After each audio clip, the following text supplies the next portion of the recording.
Good morning class. I am your assistant teacher of class 6th.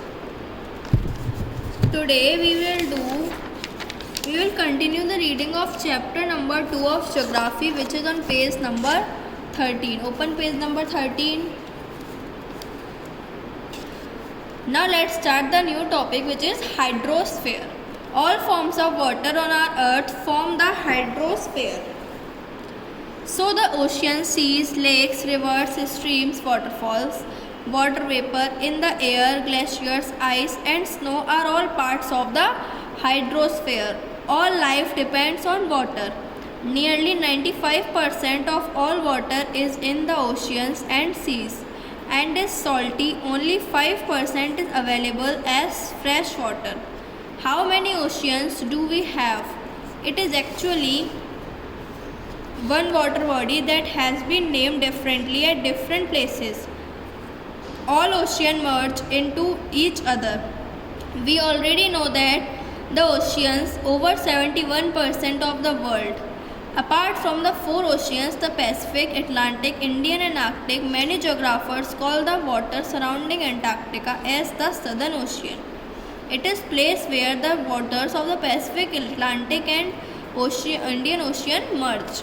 Now, the Pacific Ocean is the largest ocean and covers 1/3 of the Earth's surface. Its area is larger than the entire landmass of the Earth. It has double the volume of water than that of the Atlantic. The average depth is 4,267 meters. Atlantic Ocean is the second largest, covering 1/5 of the Earth's surface. It is in S shape. In Greek mythology, Atlantic means Sea of Atlas, the Greek god. It separates Europe and Africa from North America and South America. The average depth of this ocean is about 3,330 meters. Indian Ocean is the third largest ocean, covering 1/7 of the Earth's surface. The depth of Indian Ocean is about 3,890 meters. The Arctic Ocean. The Arctic Ocean is the smallest of all the oceans and encircles the North Pole. It is surrounded by the North America and Eurasia and has an ice cover. Its mean depth is about 1988 meters. Now that we have learned about the landmass of the earth, let us reflect on the highest and lowest points of each continent. Study the table below. Locate each point on your atlas. Come to next page, page number 14. अब atmosphere आता है. हमने क्या क्या पढ़ लिया? Lithosphere पढ़ लिया, हाइड्रोस्फेयर, अब atmosphere. We have already learned in the previous chapter that it is the atmosphere that makes our earth unique. Atmosphere is the blanket of air that surrounds the earth. This air is a mixture of gases such as nitrogen 78%, oxygen 21%, carbon dioxide 0.6%, and other gases. Living things breathe in oxygen from the air and breathe out carbon dioxide into the air. The atmosphere also protects us from the harmful rays of the sun. Besides, plants make their food using carbon dioxide. Moreover, we get some water supply in the form of rain and snow from the water vapor present in the atmosphere. The structure. The atmosphere can be divided into 5 layers. There is a thin buffer zone between each layer. Troposphere is the lowest layer with clouds and all the weather occurrences such as storms. Here the temperature decreases with height. Stratosphere is the region with the ozone layer which absorbs the harmful ultraviolet rays of the sun and prevents them from reaching us. Temperatures increase with height in this layer. Mesosphere, the third layer, sees the decrease in temperature with an increase in altitude.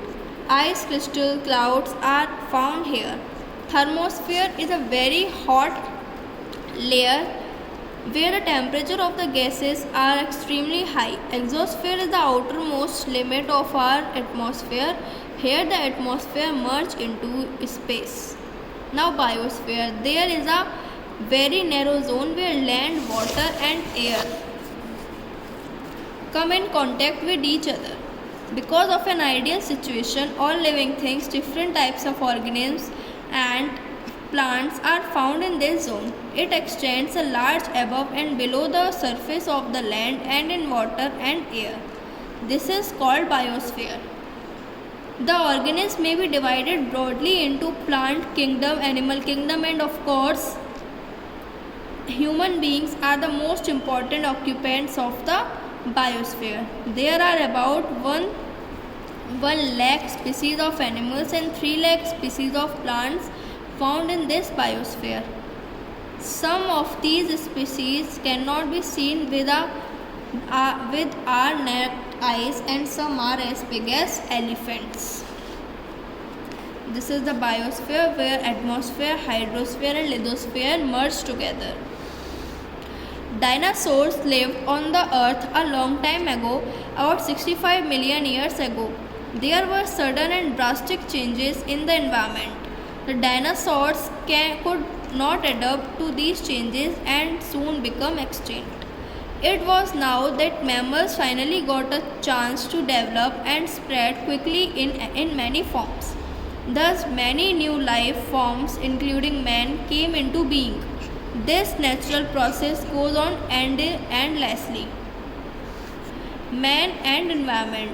The physical environment represents the land, air and water, including the landforms, plants and animals that surround us.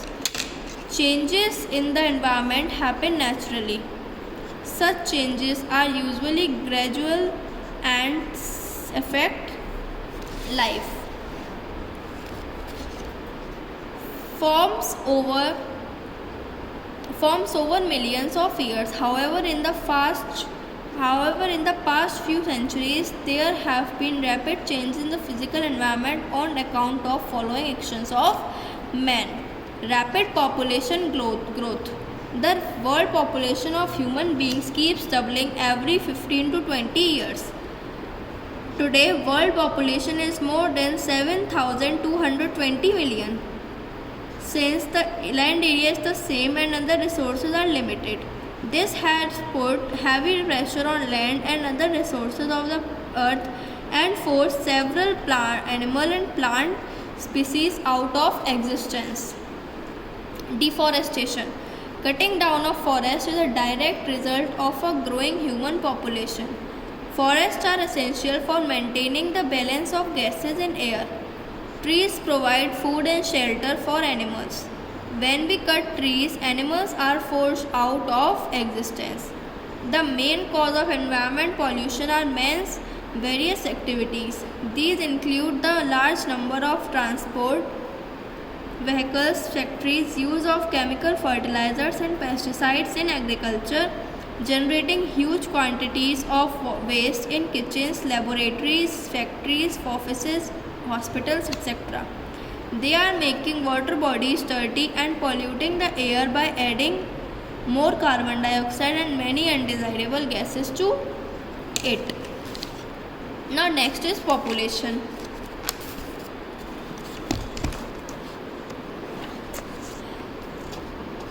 In this topic we will do in the next part with the explanation of part A. Okay.